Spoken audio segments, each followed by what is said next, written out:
Good morning, good afternoon, good evening, folks. Michael Zuber, one rental at a time, back with the boys, the three amigos. We're doing this on Tuesday, which means Matt and I will talk Thursday because Dion's going to go out and play with a quad, apparently sometime this afternoon.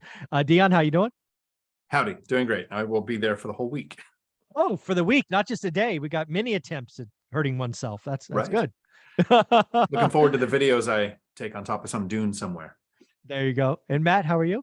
I'm doing awesome, and I know what a quad is, and I know what Dion's going to do just based on the fact that he's providing a quad as part of the story. So I know that out in Mountain View, they don't do a whole lot with quads. No, we don't know. Yeah, it's not something I see every month, let alone every day. Yeah. So, guys, we I think we need to step back, realize that we have a lot of influence, a lot of followers. I think we need to acknowledge that homeowners are, if they're not already, very soon going to be paying 7% on new mortgages, right? New purchase mortgages. I have many real estate brokers on my channel. They all have told me the real estate market stopped when it hit 6, which was June. We're now within a whisper of 7. Which means the housing market's depression, national recession, all the things I've been calling for are going to happen. But I know the three of us are still looking to buy. I know the three of us do the work every day. I'm doing the work every day, as I know you are. But I am changing what I'm trying to do. And I thought I would ask you to, have you changed anything because the cost of capital is now, it's probably 8, it might even be 8.25 for us.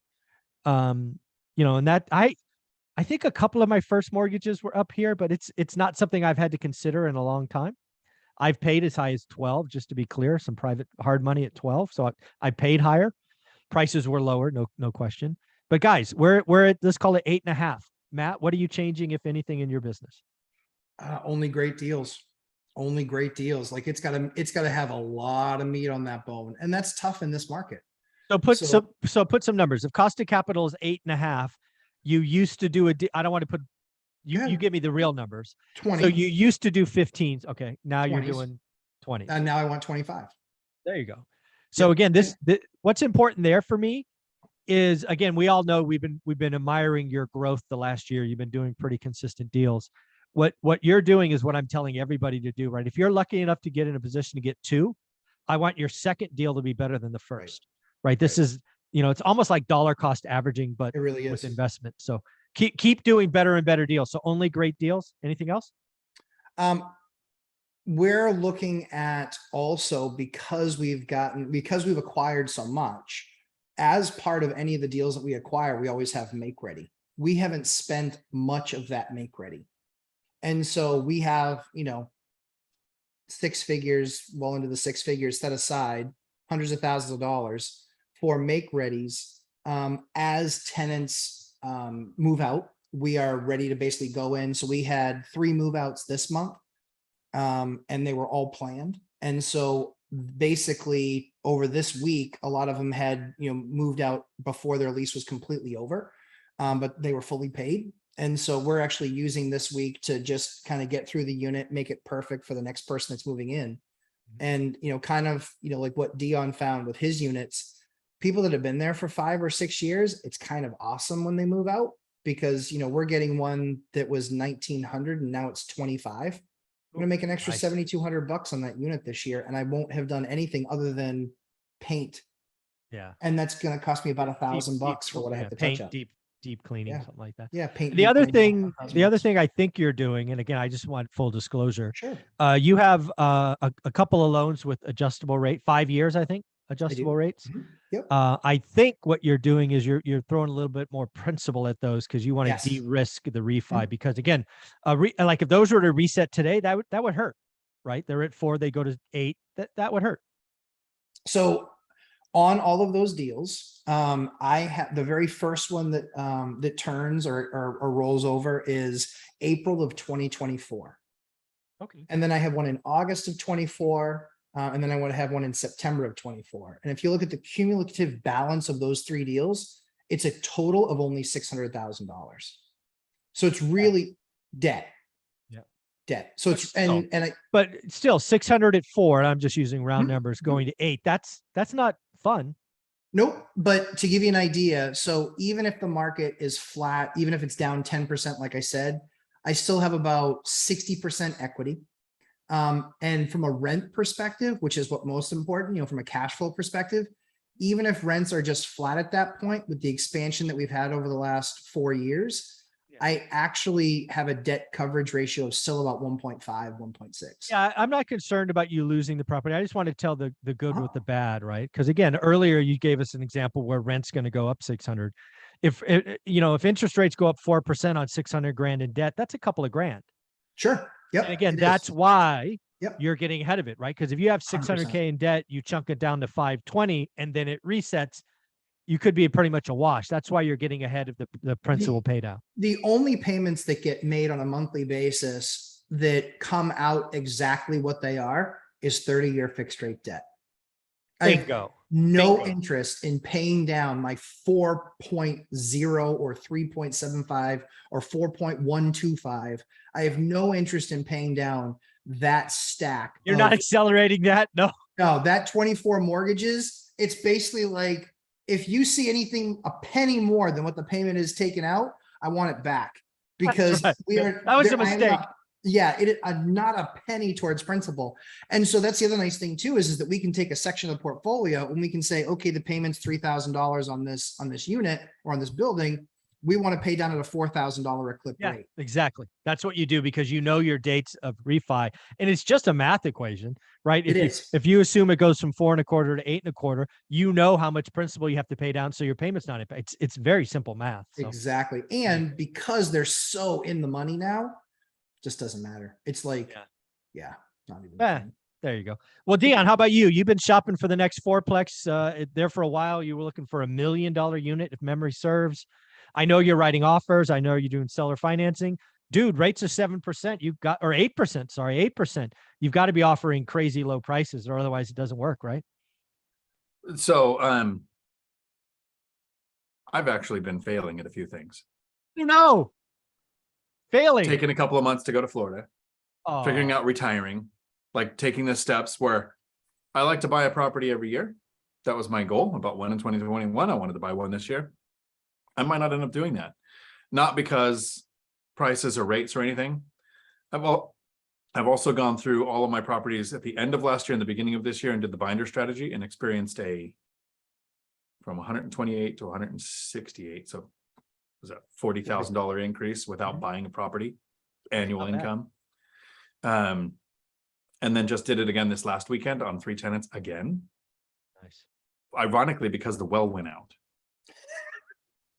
Tell me more. I mean, like the Okay. water source? So the well Yes. went out at my fourplex. Okay. Yeah, I'm out there standing there waiting for 3 electricians to fail, because they did. And each tenant came out one-on-one because they don't talk to each other, I guess. None of us really know each other or spend any time around each other.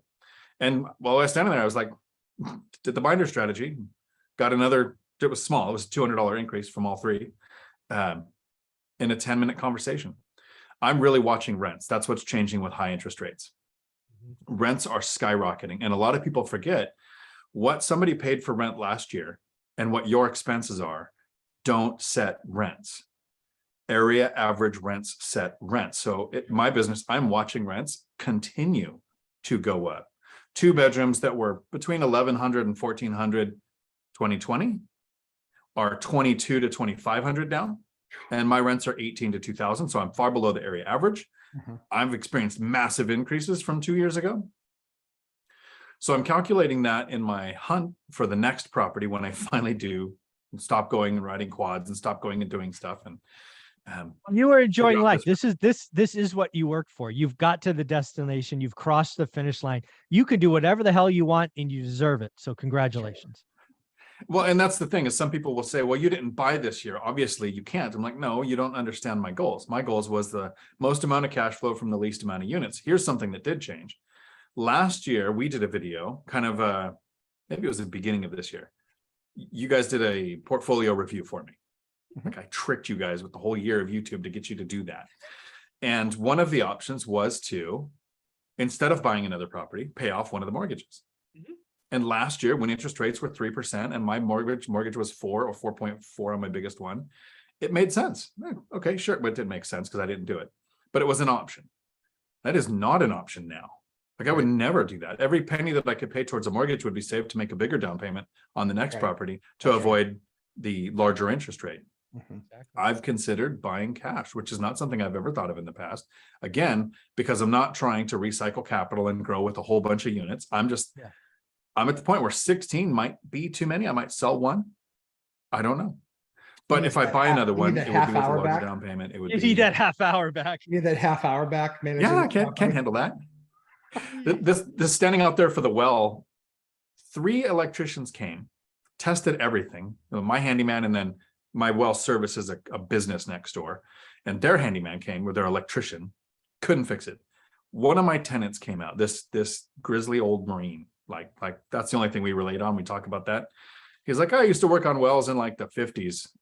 10 minutes, he had it fixed. It was some reset button no one could find, and what's called a capacitor thing. Yeah.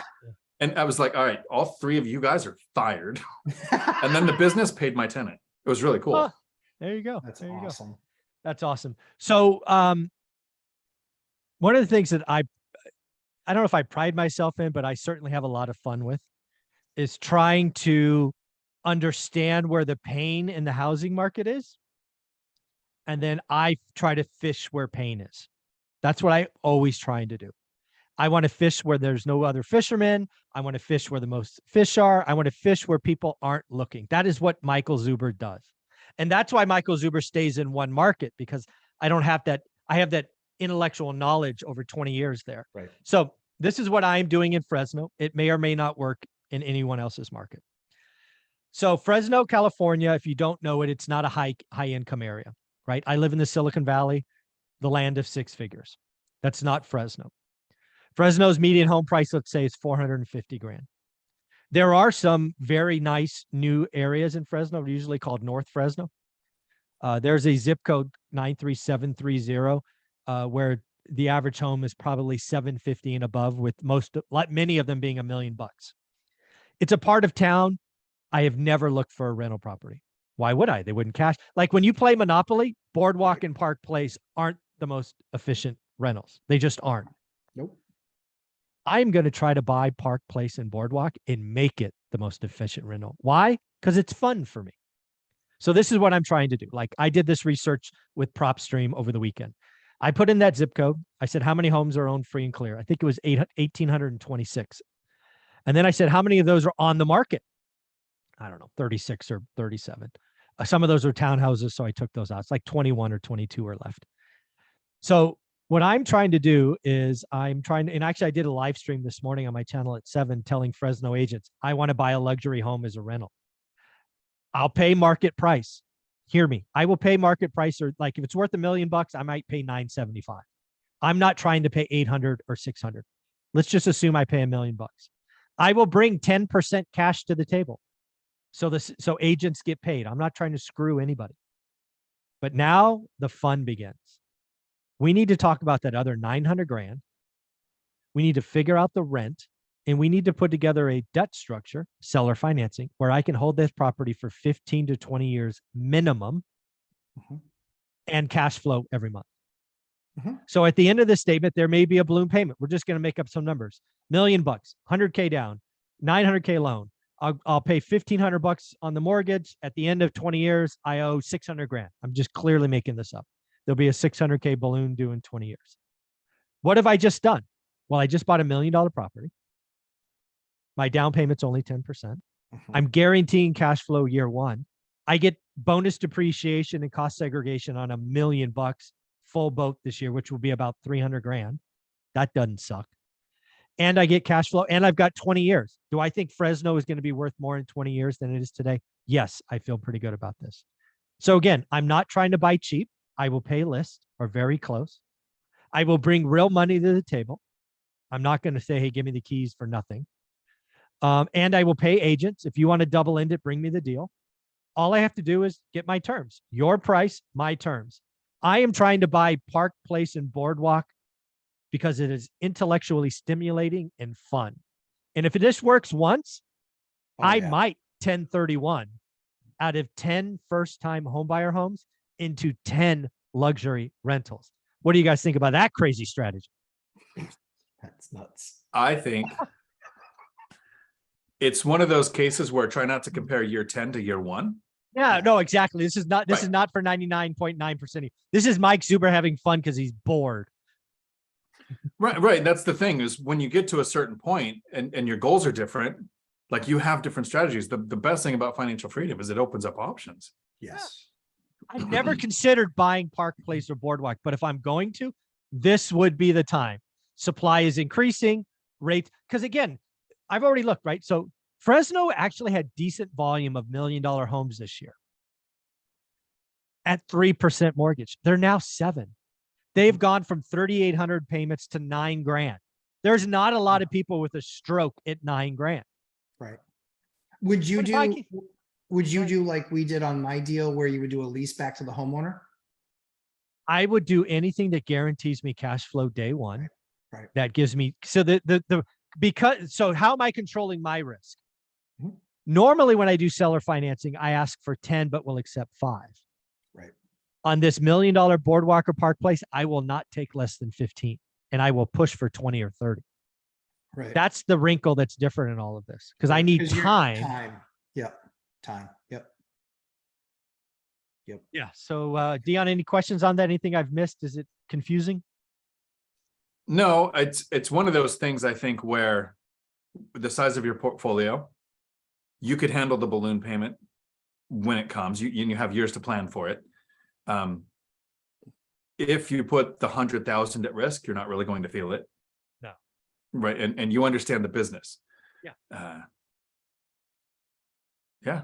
And then seller financing, if you're educating the seller, there's other things that you can tweak too. I mean, Oh, yeah. you haven't mentioned what interest rate is, what the terms are, any of that kind of stuff. Yeah. Let's be very clear.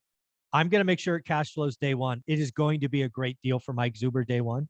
It is going to be a low interest rate. It is going to be mainly because the idea here for 20 years is most of that payment will be principal. That way, when the balloon comes, it won't be 900 in our example. It'll be like 6 something. So even if prices stay flat, it's an easy refi. That's the whole magic in all of this. I am giving the seller their price. I am giving the agent real money so they get paid, but I am getting my terms or I don't do the deal. Yeah. So that's a great strategy with interest rates where they are now.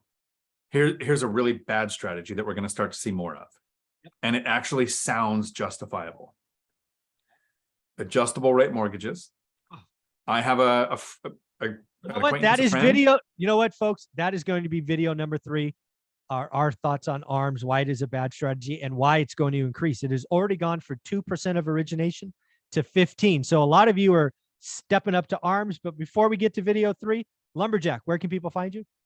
Lumberjack Landlord on YouTube and Instagram. Also my live stream, 11:30 a.m. Eastern time on Sundays. And Mr. Dion, when you're not out playing with quads, where can we find you? Right here on YouTube, Dion Talk Financial Freedom. Thank you.